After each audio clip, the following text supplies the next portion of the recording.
Hey everybody, my name is Paul Eston Jr., aka Boy Green. I'm the New York Jets digital reporter for Heavy.com. Welcome to my YouTube channel right here on YouTube. It's youtube.com/BoyGreen25. And whoa, mamacita.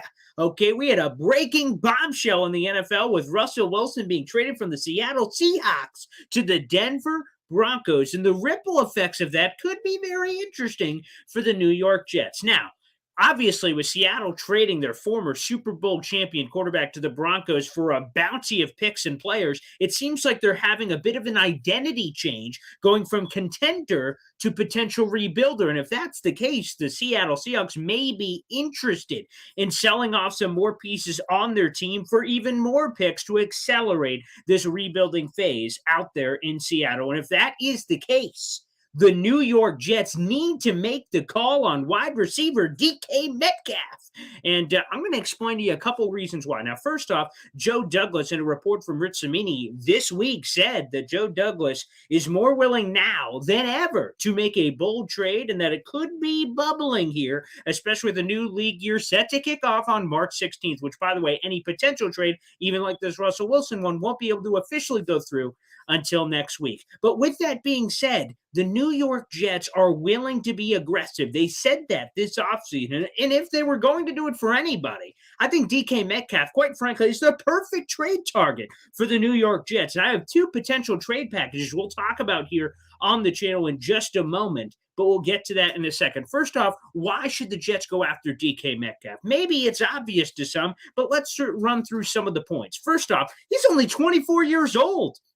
Despite the fact he's entering the last year of his deal through 2022, by the way, that base salary is $3.9 million. Despite the fact that's the case, he's still only 24 years old. He's super young, and he will be due a new contract that's coming up. But again, for the Jets, you get a 6'4", 235-pound wide receiver who runs a 4.3 40. I mean, come on, people. He was built in a lab, and that could be the true number one wide receiver the New York Jets are desperately searching for, and the rest of the ripple effects are obvious that it could have on the offense. First off, you could reunite former Ole Miss teammates Elijah Moore and DK Metcalf. That's fantastic. You'd give Zach Wilson a number one wide receiver, and plus, if defenses have to focus on Metcalf in your offense, that opens a door for Corey Davis. That opens the door for Elijah Moore. That opens a door for the ground game as well if you're the New York Jets. DK Metcalf is the guy they should pursue. Now, here's a couple of things here. First off, let's go through the two potential trade packages that could be considered. Now,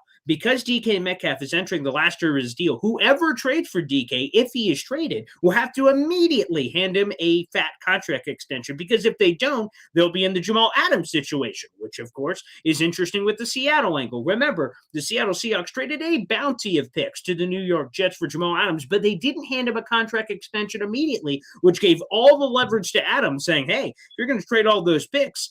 I know that you want me, so you're going to have to pay me whatever I want, which reset the safety market. If you do that with DK, it could happen in the same length. So again, if the Jets are going to make a trade of this magnitude, part of the trade negotiations will have to be handing him a new contract.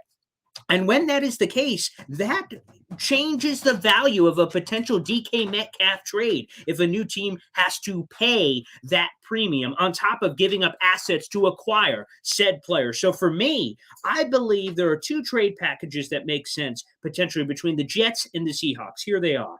The Jets could package number 35 overall, a second-round draft choice, their own second-round pick, plus a 2023 conditional third based on playing time incentives and performance incentives could become a second. That could be an interesting trade for the Seahawks to consider. Again, I don't believe if you're the Jets, you have to give up a first-round pick. Number 4 overall would be completely off the table, and then even number 10 overall, while Metcalf is an incredible player, you still have to pay Metcalf. And I feel like when you consider that, I don't think that has to be the package. Now, of course, if the Seattle Seahawks are interested in the number 10 overall pick, maybe you could talk about a potential you send number 10 to the Seahawks, they send you DK Metcalf in a mid-rounder. That's possible, but I think the preferred choice here would be number 35 overall and a conditional third that could become a second in 2023. Another potential trade package that could be considered now that the Seattle Seahawks have traded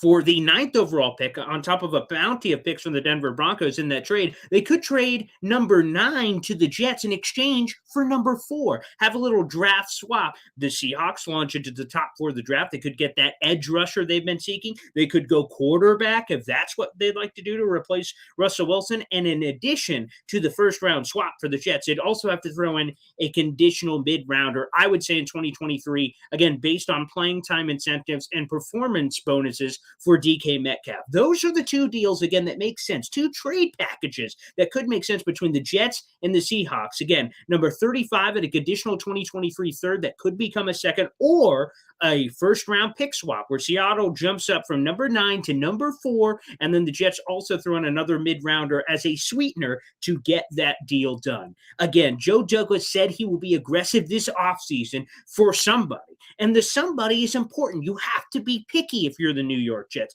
There have been all kinds of rumors thrown out with guys like Calvin Ridley, but that's off the table with the betting scandal that's going on there. Maybe Amari Cooper, that would be interesting. If they just straight up cut him, maybe you can get him in that way. There have been other players like DeMarcus Lawrence, James Bradbury, and a wide variety of players that have been brought up for the Jets. But to get the perfect guy, if you're the Jets, first off, a 24-year-old playmaker, a budding superstar, that's exactly what he is. That would be interesting. And again, here's the thing.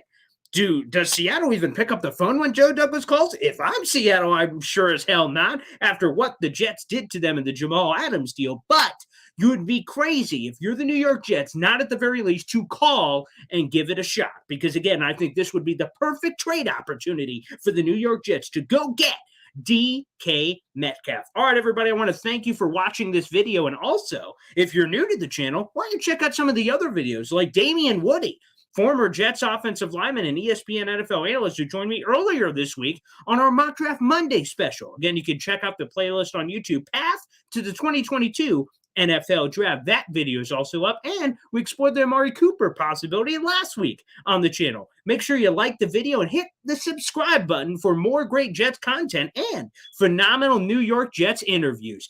All right, everybody, I am Boy Green, and let's keep our fingers crossed to see if the New York Jets can get DK Metcalf to New York and reunite him with his best friend, Elijah Moore. That would be pretty cool. Again, make sure you like the video and hit the subscribe button for more awesome content. All right, everybody, we'll see you.